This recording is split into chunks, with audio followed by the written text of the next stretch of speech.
Welcome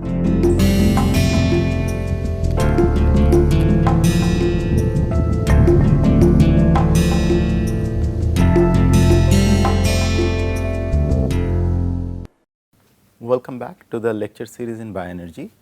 So, in the last class we talked about the pyrolysis process, where we talked about when we burn certain things in the absence of oxygen and at a temperature around 500 degrees centigrade, you can transform any material having either a liquid fate or a solid fate or a gaseous phase. And these kind of transformation are used by nature or through geological eras have led to the formation of coal, natural gas, different kind of natural oils. As one go down the rocks underneath the earth, one can see such deposits. Just to recap, in the last class what we talked about the natural processes, how pyrolysis has taken place. We talked about the volcanic eruptions where suddenly all of a sudden the lack of oxygen, things got burned down. And then we talked about how under heavy pressure and high temperature deep inside the earth crust through centuries and billions of years, different forms of energy materials have formed. Further, we talked about how this pyrolysis technology is being mimicked in the lab, and I give you a schematic showing you that in an organized chamber or a nitrogenated chamber, where you are essentially using these two gases to make the whole environment inert. You can keep any kind of sample, you can keep any kind of natural fibers or natural materials, and you can pyrolyze them by burning it over a period of time. Now, there we talked about two interesting aspects. What will be the rate of raising the temperature? Say for example, a sample in a room temperature is sitting at say 30 degrees centigrade, and I wish to burn it at 500 degrees centigrade. The question is how you are going to change the temperature. You can change it in a stepwise fashion, 30, 40, 50, 60, or you can even slower it down further, 30 to 31, 32 likewise. Or what you can do, you can just shift the temperature very fast. Based on that, in the last class we talked about flash pyrolysis, where you raise the temperature at a phenomenal rate. Instead of a staircase model, you almost go like this. Within few seconds, you raise the temperature say from 30 to 500. Such flash pyrolysis, or the term which is used for such drastic increase, is termed as flash pyrolysis. Depending on the rate of change of temperature or the slope. So, for example, just if you look at the slide, so depending on say for example, how you are raising the temperature with respect to time. So, on this scale you have time, and on this scale you have temperature. Okay. So, depending on how you are increasing, you can increase in a stepwise fashion as I was mentioning you over a period of time, whatever will be your temperature you are setting. Say for example, this is the temperature you are setting up to which you have to reach. You can do it like this. You can even make it more slower. You can go like this,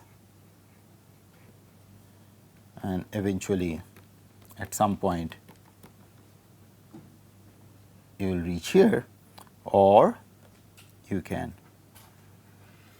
raise it like this. Or you can even if you have such gadgets, you can raise it even further. So, what you are essentially seeing out here is you are changing the slope of the rise. If this is the slope, so if I draw a line like this out here, the average increase over a period of time, what you are essentially doing is, if you measure the slope and out here I draw a, instead of making it look that stepwise, so every time you are changing the slope, or in other word, and this could be even almost only a line like that, if it goes straight in the y axis. Okay. What you are seeing is the rate of change of temperature, and depending on how you are changing the temperature, these kind of situations are called flash pyrolysis. So, this is a recap what I wish to share in this slide, because depending on the rate of change of temperature which you are exposing the material, and all throughout, so keep in mind you are doing all these things in the absence of oxygen. So, in an inert environment or reasonably inert environment. So, depending on the rate of change of temperature, the phase transition in the material is going to change. In other words, what does that mean? That means, say for example, you have a material like this which you want to pyrolyze. This is your raw material or some form of biomass what you are obtaining, depending on, so this is your biomass, depending on which route you are following. Say for example, you follow this route of increase, or you follow this route of increase, or you follow this route of increase, the fate will vary. You may get liquid, solid or gas. This is not in order, just I am telling you. These are the possible fates. So, in other words, the highlighting feature is there is a phase transition in the material happening, and this phase transition is essentially nothing but rearrangement of the overall structure in terms of its bonds, joining, making and breaking of bonds. So, this rearrangement and the distance between the molecules is controlled by the rate of increase of the temperature. Based on that, what I will do now, we will classify the different kind of fuels what are developed through pyrolysis process, and here it is noteworthy that these kind of things have been formed in nature through billions of years. Whatever natural gas what we observe, what are the different kind of inflammable liquid fuels what we see, what the or the coal or other such carbonized material in high temperature, in lack of oxygen they have formed. So, again I am reiterating the fact that what we are trying to do now, we are trying to create a synthetic condition to make something equivalent to a coal or something equivalent to a oil, what nature has done in billions of years. The reason why I am repeating this fact, because there is a philosophical shift. Till this time, since industrial revolution or discovery of coal, use of coal as a fuel, use of petroleum as a fuel, use of natural gas as a fuel, man has continuously used the resources which have developed through billions of years of geological evolution. but today man is trying to evolve these compounds in the lab, which by and large is one of the biggest dream and definitely a biggest triumph of mankind, because they are daring to think in the way how nature has developed these kind of things over billions of years. And that is why I am highlighting that the whole area of bioenergy is in itself is we are tweaking, or we are trying to emulate, or we are trying to mimic what evolution has done in billions of years. And this is no easy challenge. This is one big challenge, that in order to solve our energy problem, or in order to safeguard nature, instead of exploiting nature, we are now following a different route, a different track, a different trajectory. Okay? So, coming back to what are the different fates you can have. So, possibilities are there. So, you have this kind of material out here and you are pyrolyzing them, pyrolysis in the absence of oxygen, okay, and approximately reaching a temperature of 500 degrees centigrade. The first, a solid material what you can obtain, which is basically something like a charcoal, okay, and the yield for such charcoal formation is around 35%. So, it means you take 100 gram, you only, so if you have 100 grams of this material, you get 35% of it, okay, and this is a slow pyrolysis, or also called carbonization. Slow pyrolysis, or also called carbonization process. So, in other words, this is the process. If we talk about a slow process, then this is essentially is this kind of rise, what you see out here. This is the kind of, it is a very slow process, or maybe much slower, much slower, like this, and this time scale you can always change. Okay. You can have it in minutes, you can have it in 100 years, likewise. Okay. Likewise, slowly there is a transition. So, there is no such flash transition taking place out here. So, this is a slow pyrolysis process, which is called carbonization.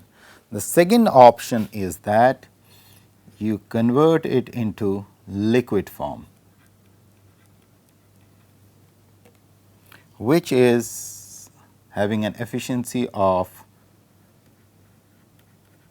around 80%, which is far better than having a solid transformation, and this happens as by flash pyrolysis, and this needs a low temperature.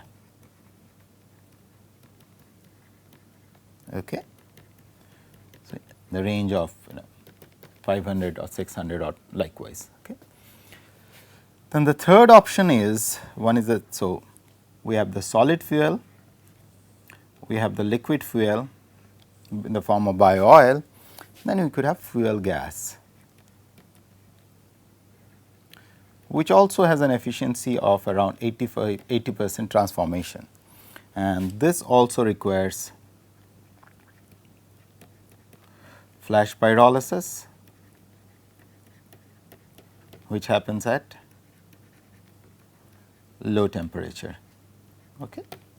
So, these are the three fates of either you can make charcoal out of it, or you can make oil out of it, or you can make gas out of it. So, in terms of the charcoal part, the first part what we have talked about out here, this, apart from formation of charcoal, it has some very innovative applications in terms of energy storage materials. So, Such pyrolysis process in the laboratory condition could be used to make energy storage materials. In terms of energy storage materials, we will not talk about in this class, probably in the next class we will talk about. You can make materials like graphene like materials. In other word, graphene like materials. So, in the forum there was an interesting question which was asked, so which I wish to share with you people, that where graphene comes in the bioenergy. As a matter of fact, nature through evolution has evolved most of the materials what we are now discovering in our laboratory conditions. So, this kind of transformation, which is a special transformation, will come later on to that. This kind of transformation, say for example, we get very cheap and good quality of graphenes. So, think very holistically. On one hand, we are using biomass to generate energy. In terms of energy, we are mostly talk about electrical energy. So, then you need some modules which is also derived from nature to store that form of energy, and that is the answer to the wise gentleman who asked me that question, that why, where it is falling. So, I am trying to bring it very holistically in front of you, that not only energy production should be our last goal, we have to think how to store that energy. Without that, all our efforts to generate energy will be futile, because if we can't store it, then we can't, for the time when we do not have energy or we are running short of our raw materials, we should have some source to store it and use it. We can make it much more portable. We can send energy capsules to larger distance. So, we will talk about this specifically how from. So, this section what we will be talking about, not in this lecture, we will talk about how certain biomass could be converted into graphene like materials or maybe superior than graphene materials by the process of pyrolysis. Okay, this is one aspect what we will be dealing with, and we will have a bit of a laboratory demonstration how this could be done. So, there will be one class which I will be dedicated probably at the fag end of the course, where practically how this is being done will be demonstrated in the form of a video, okay? And how those could be charged such material, how you can form different kind of cells out of it, and you can store energy, you can store charges into it, and you can use it to run different kind of devices. Okay, this is one aspect. Second aspect what we will be dealing now is the second aspect, which is this part. Okay, the flash pyrolysis at low temperature to transform the biomass to bio oil. This process and what are the salient features, that is what we are going to talk. So, now we just cut down the other stuff. So, here you have the biomass, and through flash pyrolysis you are making at low temperature, you are making bio oil. So, such oils could be, before we get into the process and the drawbacks, such oils could be used in engines, turbines. So, when I am talking about turbines, so realize again the same situation. When you are running a turbine, you are generating electricity, and when you are generating electricity, you needed another sustainable or biocompatible material for storage of such electricity, and that is where our couple of minutes what I was discussing with you, that how we could use these kind of materials to pyrolyze and make them charge storage devices, that will come very handy out here. Okay. So, you can run engines, you can run turbines, and it is also used, it is used as a feedstock for refineries, and of course, there are issues which has to be taken care, and we will come to that. This is one of the challenging aspect, but the problem, it comes with certain such bio oils what are formed out here, what we are talking about comes with certain inherent problems, and now we will talk about and why especially is this part, the use is not so easy. The problems what such oils comes are,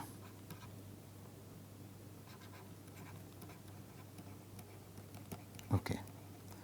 So, the first issue is they have poor thermal stability,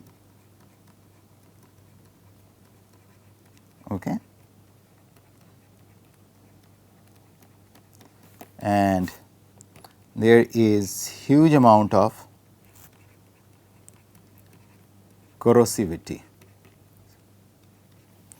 So, what do we mean by thermal stability and corrosivity? In terms of thermal stability, most of the time this thermal stability instability happens because if your sample has certain amount of oxygen trapped in it, and presence of oxygen not only lead to instability in the molecule itself, but it also leads to the oxidation or corrosivity in the engines where you are using them.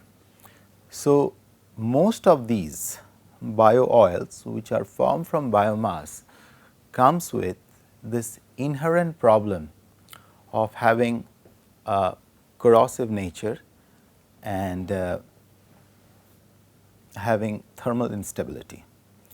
Now, think slightly differently. Every time I am bringing you back to the evolution, the kind of natural oils what we get or from petrol or other things, why those do not suffer from these problems, thermal instability or corrosivity. We use petrol, we use diesel, right? We have diesel engines, we have petrol engines, we have 2-stroke engine, we have 4-stroke engines based on how much power we are generating. Why this natural products or natural fuel does not suffer from all these problems? And the reason to ask you this question is that is the way one has to think how to advance the research in transformation technology or in terms of how your conversion technology of biomass to biofuels. So, as a novice or as even an expert, if one has to think that how I am going to convert it, the first thing one has to understand how geologically these fuels have formed. If you know how they have formed, so again it is not a easy thing to answer. Why it is not an easy thing to answer? Because we cannot go back in time. I cannot go or you cannot go billions of years back in time to figure out how these phase transitions have taken place. But through our geological studies, we can at least try to make some smart guesses. Possibly this has happened, possibly this has happened, possibly this has happened. Now, if we talk about corrosivity, how possibly nature, when it formed petrol or petrol reservoirs are formed or diesel and all these things were formed, how these freed themselves from oxygen, how they never had the corrosivity. So, you have to think in a way how oil is being extracted. So, those of you who have some idea and those who do not have it, just to give you a feel. So, generally what happens if you think that I will just make a drawing. So, to your imagination will become like if this is the earth crust, okay, and say for example, this is a part of the earth and suppose somewhere here you have the oil. Okay. So, what generally you see from the top is that there is something which is coming out from the earth crust and possibly something has gone down like this and which is pumping the oil out of it, right. So, the oil comes out and then it goes to the refineries. So, let me put the nomenclature earth crust, okay, and so it is a surface. So, here you have the oil reservoir and here you are extracting oil. Okay. Now, whenever you think of such situation, what comes in your mind? Do you think that just like a water well, you have a well like this and there is a lot of water filled in it, or something else comes in your mind? Actually, as a matter of fact, the way all of you have seen a well from where we take out water, actually oil wells are not like that. The way it is actually is, say for example, so the earth crust, there is the rocks and likewise you are going down, and so in this regions if you see all the rocks which are there, all these rocks if you magnify it, all these rocks are porous rocks and all their cavities, they have cavities all over these rocks. Okay. These cavities are filled with oil. So, as if this is a huge rock with lot of test tubes or lot of small cavities in the form of test tubes which are actually filled with oil. So, unlike what you see in a water well, it is not like this, something like this. Okay. So, now what happens when you are putting that oil borer into it, it crushed through that and all these rocks are filled with so much oil, the oil started oozing out and you siphon it out. So, what I wanted to put here is the way you think you take out water from the well is not the way oil is present. Now, what is the information we are gathering out of it? I will come just soon after this, what is the information you are gathering. What I will do now, before I get, so remember this diagram what I drew for you on the slide, that these rocks which are present here are having tons of test tubes, or not, just to give you an idea, give you a feel, it is not really test tube, it is just like similar to test tube, as if there are small reactor vessels on the rocks which are filled with oils. So, it is something like this. Okay. So, this whole area may have tons and tons of rocks which are filled with oils.